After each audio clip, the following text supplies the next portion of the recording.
மணித்துளிகள் September 29, 2025. இன்றைய தியானத்திற்கான தலைப்பு குறைகளை சரி செய்வோம். தியான வசனம்: எருசலேம் பாழா இருக்கிறதையும் அதன் வாசல்கள் அக்கினியால் சுட்டரிக்கப்பட்டு கிடக்கிறதையும் நாம் இனி நிந்தைக்குள்ளாயிராதபடிக்கு எருசலேமின் அடங்கத்தை கட்டுவோம் வாருங்கள். குறிப்பிட்ட நபர் ஒருவர் தான் வசிக்கும் வீட்டில திருப்தியாக இல்லை. கதவுகளை சரியாக சாத்த முடியவில்லை, ஜன்னல்கள் சரியாக இல்லை, மின்சாரம் விசிறிகள் சரியாக வேலை செய்யவில்லை, தண்ணீர் குழாய்களில் தண்ணீர் சீராக வரவில்லை. இப்படி பல குறைபாடுகளோடு அந்த வீட்டில் வசிப்பதற்கு அவர் மிகவும் சிரமப்பட்டார்.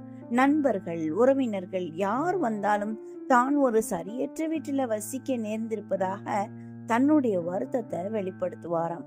ஆனால் அந்த வீட்டை சீர் செய்வதற்கோ பழுது பார்ப்பதற்கோ எந்த நடவடிக்கையும் எடுக்க மாட்டாராம். சிலருக்கு வேலை சரியில்லை, பலருக்கு தொழில் சரியில்லை, சிலருக்கு குடும்பம் சரியில்லை, சிலருக்கு சபை சரியில்லை என்று குறை கூறி காலம் முழுவதும் புலம்பிக் கொண்டிருப்பார்கள். ஆனால் அவற்றை சரி செய்வது தொடர்பாக எதையும் யோசிக்கவும் மாட்டார்கள், செயல்படவும் மாட்டார்கள்.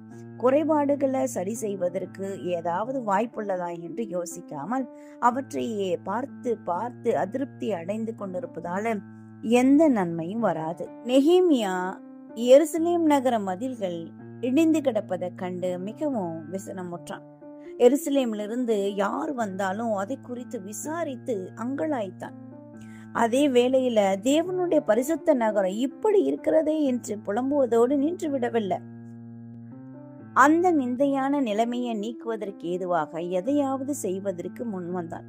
அதனுடைய விளைவாக பாழ்பட்டு கிடந்த எருசலேம் மறுபடியும் தேவ மகிமை காணும்படியான நிலைக்கு வந்தது.